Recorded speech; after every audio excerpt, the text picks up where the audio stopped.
एक और सीएम योगी आदित्यनाथ भ्रष्टाचारियों पर लगाम कसने की बात कर रहे हैं, तो दूसरी ओर भ्रष्टाचारियों ने अधिकारियों की नाक में दम किया हुआ है। मामला अमरोहा का है, जहां नगर पंचायत जोया की अधिशासी अधिकारी के बेहोश हो जाने के बाद हड़कंप मच गया।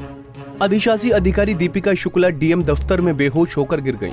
आनन फानन में उनको अस्पताल में भर्ती कराया, जहां स्थिति सामान्य होने के बाद उनको पुलिस सुरक्षा मुहैया करा दी गई। अधिशासी अधिकारी का आरोप है कि कई दिनों से कर्मचारी और कुछ जनप्रतिनिधि उत्पीड़न कर रहे हैं।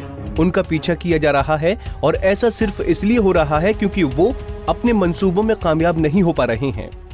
नेताओं से जुड़े हुए हैं, फाइलें नहीं देते हैं, या तो वो सूचना जो बनाते हैं हम उस पर साइन कर दें, नहीं करते हैं तो फाइल मांगने पे देख करके करना चाहते हैं तो देते नहीं हैं।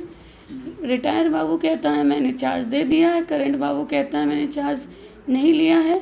अब हमारे पास कोई ऑप्शन नहीं, चाहे प्रधानमंत्री आवास की फाइल हो मुझे मिलती नहीं, लिख करके आगे लेटर देते हैं, उस पर कोई कार्रवाई नहीं हो पाई। और इस तरह से सख्ती करती हूँ, चाहती हूँ कि थोड़ा सा जेन्युइन पब्लिक के बीच आप पता कर सकते हो कि ज़्यादा से ज़्यादा काम करती हूँ। कई बार ऐसी सिचुएशन है कि मैं अमरोहा जो है पैदल दौड़ते हुए गई हूँ, मॉर्निंग वॉक 5 बजे 6 बजे लगातार व्यवस्था को मैं सही करने की कोशिश किया, शायद उसी की ये सज़ा मिल रही है मुझे। और थोड़ा नियम अप्लाई किया और जब इन्हें लगा कि हम सख्ती से काम करेंगे, नियम अप्लाई करेंगे, तो इन्होंने जो है 2-3 महीने बाद से ही मेरे ट्रांसफ़र में लग गए, क्योंकि शासन की पॉलिसी टफ है, शासन कड़ाई से कर रहा है काम, ट्रांसफ़र नहीं करा पाए। तो इन्होंने लगातार मेरी फर्जी शिकायतें कर करके एक्सप्लॉयटेशन करना शुरू किया। हमने तब भी कुछ नहीं किया, काम करते रहे, सपोर्ट भी कभी कभी बीच बीच में डीएम सर से मिलते रहे, सपोर्ट मिलता रहा, लेकिन पूरी बात हम नहीं बता पाए। डीएम सर भी बहुत व्यस्त रहे, हम लेटर लिख करके एलवीसी के ज़रिए एडीएम सर के स्तर पे भेजते रहे। कई बार हम सपोर्ट मांगे, वहाँ से सपोर्ट नहीं मिला। स्थिति ये हो गई कि दबाव बनाते बनाते एकदम टॉर्चर किया जाता रहा, कभी फाइल से पन्ने गायब कर लिए जा रहे हैं, कभी मेरी ही कमियाँ दिखा दी जाती है। और अब तो सिचुएशन ये हो गई कि मुझे हटाने के लिए कुछ लोग परसों भी कर रहे हैं।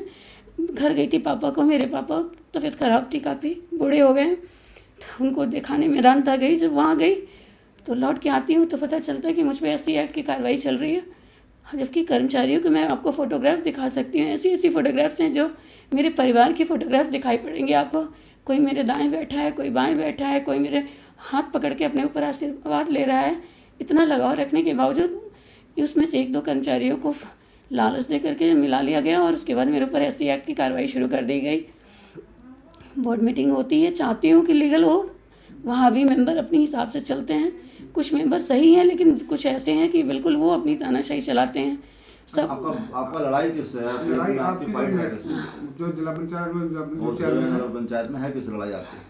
एक्चुअली नगर पंचायत में 1-2 स्टाफ हैं जो हम मनमानी कर रहे हैं, बाकी छोटे स्टाफ उनको इतनी समझ नहीं है। उनका नाम क्या है? उनके नाम क्या है और कौन नगर पंचायत अध्यक्ष है? और चेयरमैन साहब हैं, महिला हैं, लेकिन बेसिकली वो तो माँ की तरह ही हैं। उनके पति का इन्वॉल्वमेंट, उनके परिवार का इन्वॉल्वमेंट, मेरे ज्वाइनिंग से पहले ऑफिस में शराबबाजी होती थी, मैंने सख्ती करके सब कुछ रोका, इस स्थिति को थोड़ा नॉर्मल किया, जिसकी वजह से वो डाइजेस्ट नहीं कर पा रहे। जाहिद भैया, उनके जो हस्बैंड हैं चेयरमैन साहब के, जाहिद हुसैन, थोड़ा सा वो बैक से परेशान कर रहे हैं, पीछे सामने कुछ अपने मेंबर्स को लगा देते हैं। अधिशासी अधिकारी के इन आरोपों के बाद प्रशासन में हड़कंप मच गया है। फिलहाल महिला अधिकारी को पुलिस सुरक्षा मुहैया करा दी गई है, लेकिन बड़ा सवाल ये है कि आखिर महिला अधिकारी को परेशान करने वालों पर कब कोई कार्रवाई होगी। पंजाब केसरी टीवी के लिए अमरोहा से नदीम अहमद की रिपोर्ट।